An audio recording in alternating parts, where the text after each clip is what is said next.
I know it's something. There it is. It's an easy name, and it's a very. I know this person. You're gonna love him. Big hand for Max Thomas. It's the Amish.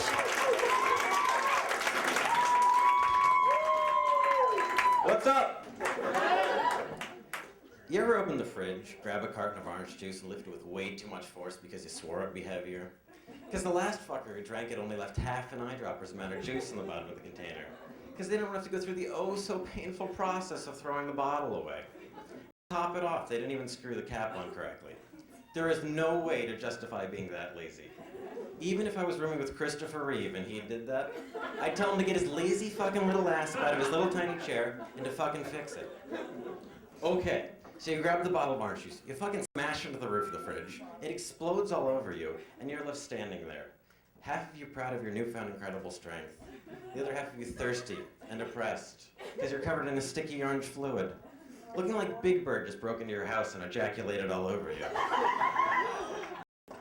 It's things like this that make my everyday life a little more interesting than the average person's. For example, I was driving yesterday and I saw a daycare center called Touching the Future. Now, I don't know what parent in their right mind would leave their children there, but it got me thinking. I should start a prostitution service for pedophiles, where I employ midgets and dress them up in Boy Scout outfits, as Catholic school children, Little League soccer players, and Girl Scouts, cookies not included, and altar boys. Then just for irony, you can have your midget dressed as a priest. It'll be called Less Arrest and More Molest and Escort Service. Now you can only imagine how weird this joke was for me because I actually had to go on Google Images and search shit like pedophile love and children's outfits. That was pleasant. Remember how when we were all just little kiddies, like 7 or 8, we would have our little childhood friend of the opposite sex come over? And you would stand in a plastic playhouse and stare at each other and go, I have a penis, I have a vagina. Then in a pre-adolescent, innocent curiousness, you would strip down and stare at each other's nakedness, without any actual sexual thoughts about the entire thing. Well, my childhood friend who came over, his name was Henry. Now, Henry wasn't actually a guy, but he wasn't a girl either. Henry was a 45-year-old and halfway done with his sex change. Needless to say, I was confused as shit. And so was my mother when she walked in on us. It was not pleasant. She told me to go to my room and told Henry to try back when I had more free time. Way to take sides, bitch. Sometimes when I'm home alone, I stare at myself in the mirror until I have a raging erection, which I then paint green and call Greenus, the Incredible Hulk, and go rampaging about the entire house, knocking over plastic cup pyramids and doing other seemingly incredible feats of strength. One time I got so into it that I actually put little finger puppet clothes on him before my rituals so that they could rip and fly off in an epic manner.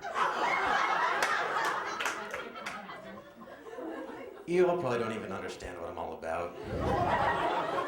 You're probably seeing some dude who's all fucked up because he played Tickle Pickle with his uncle when he was just a wee little lad. It's not the case. If you really look close enough, you'll all just see that I'm trying to solve the world's problems. For example, our president needs to chill out with this illegal immigration business. Sit back and let a real professional step in. That's me.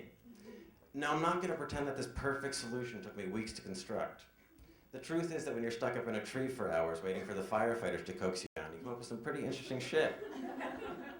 Here's my plan. Since all the illegal immigrants, Mexicans as I like to call them, are simply hopping into the river and swimming over the border into the United States, we just need to divert them a little bit.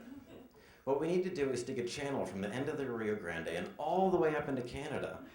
So those little Mexican bastards would simply hop in the river and swim up into the land of those half English, half faggoty French fuckers. Problem solved. Now I feel like I can get away with that joke because I'm Jewish. But I look Mexican. Okay. Maybe I don't look too Mexican right now, but believe me, when I'm shaven wearing a white wife beater and planting trees, I look exactly like one. That's wrong. No, it isn't. All right, guys, I gotta get out of here, but I want to leave you all with one little tiny final thought before I go. Imagine how screwed you must be if you're an Arab woman and you have ugly eyes. All right, thanks, guys. Have a nice night.